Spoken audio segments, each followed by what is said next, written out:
On ferme l'entête, le head, puis j'ouvre le corps du programme avec l'élément body.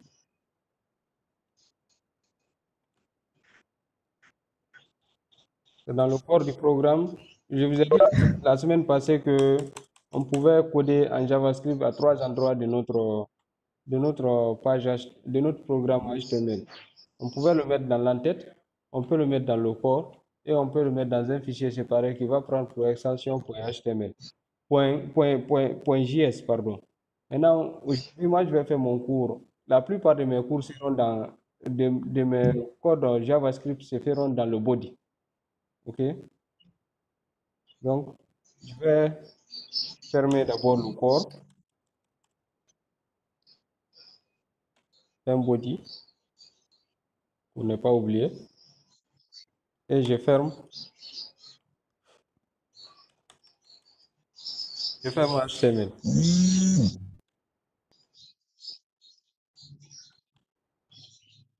Celui qui a sa messagerie sur vibreur, là, il faut enlever Andy. OK. Je vais mettre OK, un HTML. Maintenant, je vais mettre une balise de titre, H1, H1.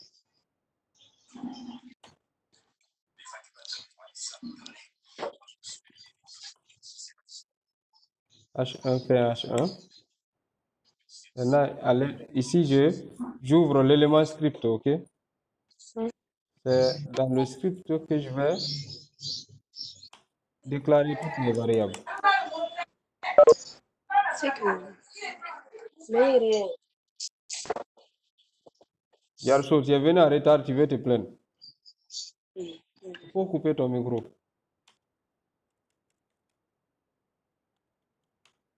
OK, maintenant, on Rien disait, dedans. tu dis?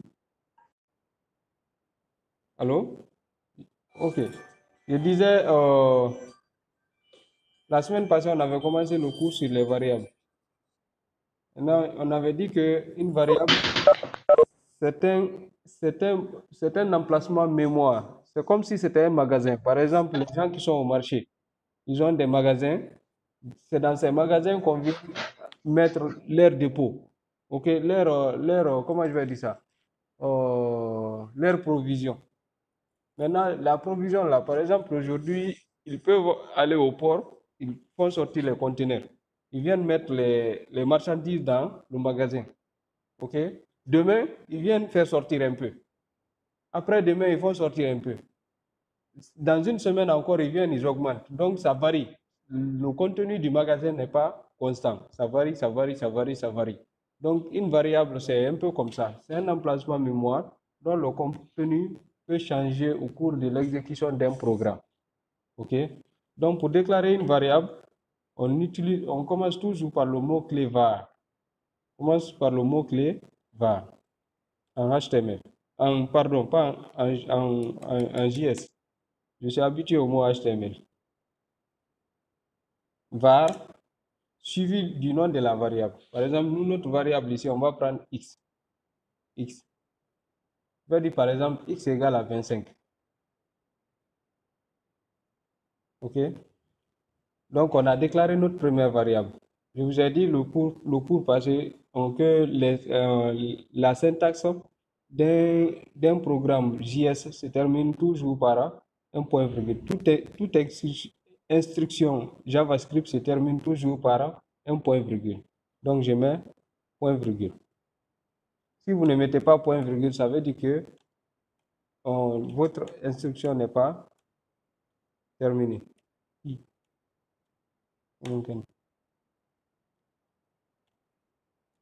Voilà, j'avais changé de clavier.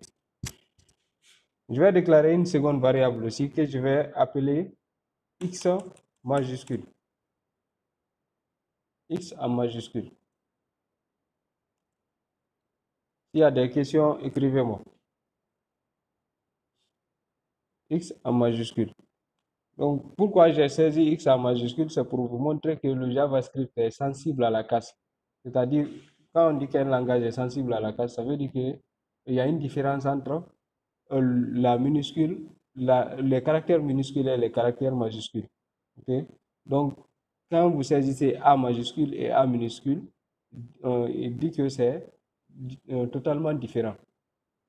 Donc, je vais mettre par exemple 100. Je mets point virgule. Ok?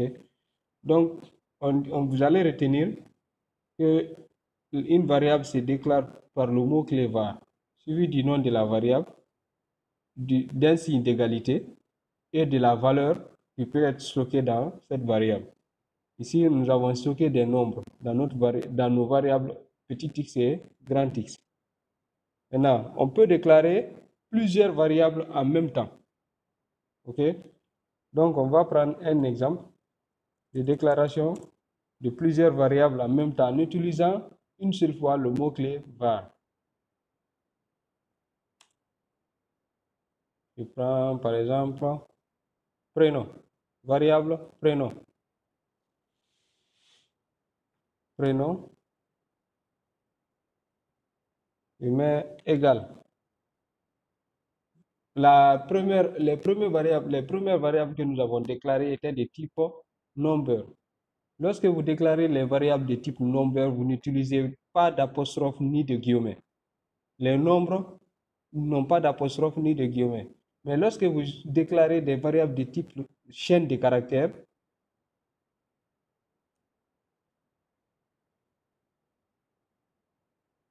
lorsque vous déclarez les variables de type chaîne de caractères, vous accompagnez toujours par, vous mettez toujours les valeurs de cette variable dans des griffes ou bien dans des apostrophes. OK? Qu'est-ce que je fais comme ça?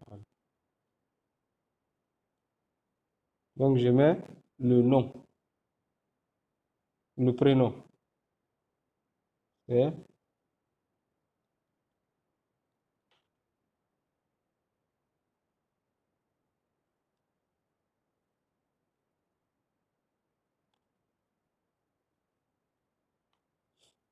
le nom. Donc, quand vous déclarez plusieurs variables en même temps, après avoir déclaré la première variable, vous mettez virgule, vous déclarez la deuxième. Bon.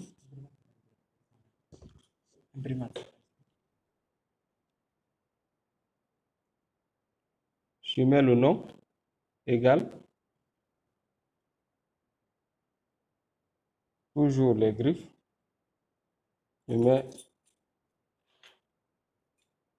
garçon. Après, le nom, je vais mettre par exemple la ville. Ville. Toujours, je mets la virgule. La ville. La ville, je vais mettre par exemple 36. Mais 36 pas en nombre, en tant que nom. Donc, on va prendre comme si c'était une chaîne de caractères. Je mets, voilà, comme ça. Maintenant, après avoir fini de déclarer toutes les variables, on termine par point virgule. OK? Donc, Monsieur, oui, allô? est-ce que c'est forcé de mettre les griffes là? Quand on ne les Tu sépare peux par mettre. une virgule, c'est pas bon. Non, non, non. Si c'est une chaîne de caractères, il faut mettre les griffes ou les apostrophes. Mais si c'est un entier ou un booléen, là, tu n'as pas besoin de mettre les griffes ou les apostrophes. Ah ouais. C'est pour faire la différence, quoi. On en vient, on en Ok, vient. je comprends. Pour le moment, on est juste au niveau de la déclaration. Après, on va parler des types de valeurs qu'on peut stocker dans des variables. OK? Monsieur, Ok. Mhm. monsieur, Oui. là où il y a ville là, Mhm. égale 36, est-ce Mhm. on peut écrire ville à la place de 36? Tu dis? Est-ce que là où on a écrit 36, on peut écrire le nom du ville? Oui, oui, oui, oui, oui. Je peux prendre par exemple Nongo. C'est bon? Ok. On prend une ville de Conakry. Prenez une ville de Conakry. Kanka. Oh, Va la voir, Nana. Ok, c'est bon. On continue. Maintenant, on a déclaré. Monsieur Conakry. Non, non, je maintiens Kanka. Voilà. Et maintenant, on dit qu'on peut déclarer aussi une variable sans, sans l'attribuer d'abord. On peut déclarer une variable en attribuant directement une valeur. On peut aussi déclarer une variable sans l'attribuer de valeur. OK? Donc, la première déclaration des variables en l'attribuant des valeurs, voici, c'est ce qu'on a fait ici. X égale à 25. On l'a déclaré, en même temps là, on a stocké une valeur à l'intérieur. Donc, ne confondez pas le égal qui se trouve ici avec le égal qu'on vous a appris Ça va? à l'école primaire, au collège et au lycée. Quand on dit x égale à 25, cela ne veut pas dire que x équivaut à 25. Mais cela veut dire que dans l'espace de stockage x, on dépose 25. OK? Donc, on va déclarer une variable sans l'attribuer de valeur. On peut faire ça aussi de deux manières.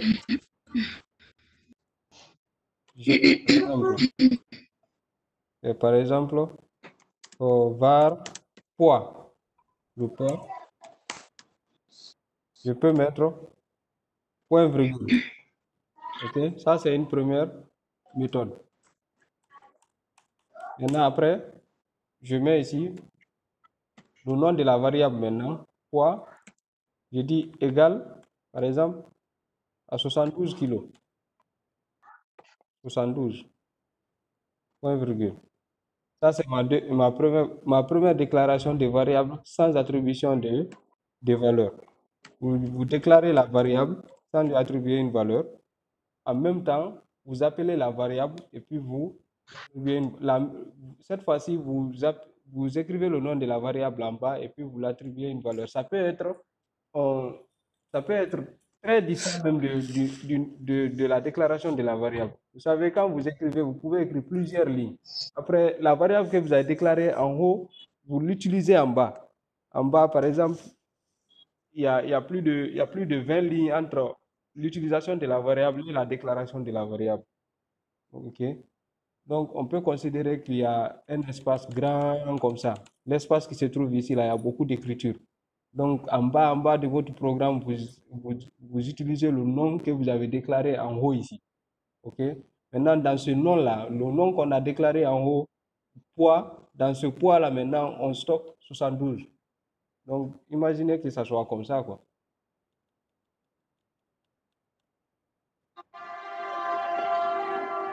Maintenant, la manière la plus conseillée de déclaration des variables, c'est de déclarer une Quand variable. coupe le micro, tu es au bord de la route. C'est qui est au bord de la Keita, route? laisse-moi tranquille. Je suis dans la chambre. Comment je peux être au bord de la route? C'est vrai, coupez vos sons. Maintenant, je vais déclarer la même variable, poids, mais cette fois-ci, je l'attribue une valeur nulle. C'est la déclaration des variables la plus recommandée même. Vous déclarez la variable, vous dites var, le nom de la variable, vous l'attribuez une valeur nulle. OK? Maintenant, en bas, lorsque vous aurez besoin maintenant d'attribuer une valeur à votre variable, vous pouvez l'attribuer une valeur.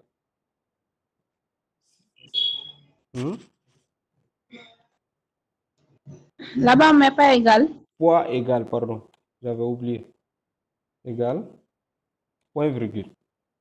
Maintenant, je considère que j'ai saisi 100 lignes. Maintenant, j'ai besoin d'utiliser la variable poids.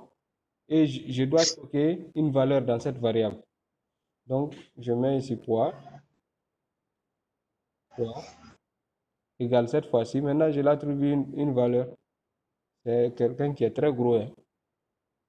Voilà. OK. Donc, ça, c'est la Monsieur, deuxième. Oui. Là, vous avez écrit H1 là et fin H1. S'il n'y a rien à écrire là-bas, c'est pas la peine de mettre ça. J'ai oublié de mettre quelque chose. Je mets déclaration des variables. Ou bien, oui. Déclaration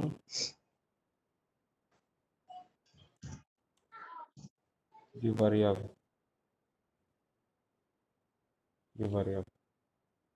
Donc, on va pas faire 2 heures complètes en train de parler. Peut-être 1 heure. Bon.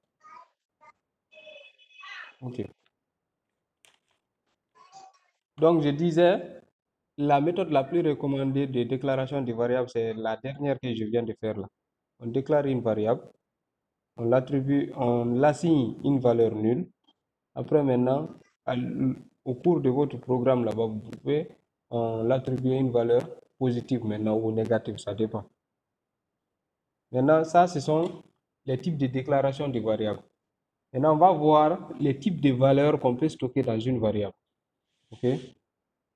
Dans une variable, on peut stocker les valeurs de type nombre, les valeurs de type string, les variables de type booléen, les variables de type none et les variables de type indéfini. OK? Donc, une variable de type nombre peut être positive, ça peut être négatif, ça peut être décimal. OK? Donc, on va essayer de déclarer des variables de type nombre. Mais pour le moment, je vais enregistrer cette vidéo là d'abord et puis je vais relancer une autre.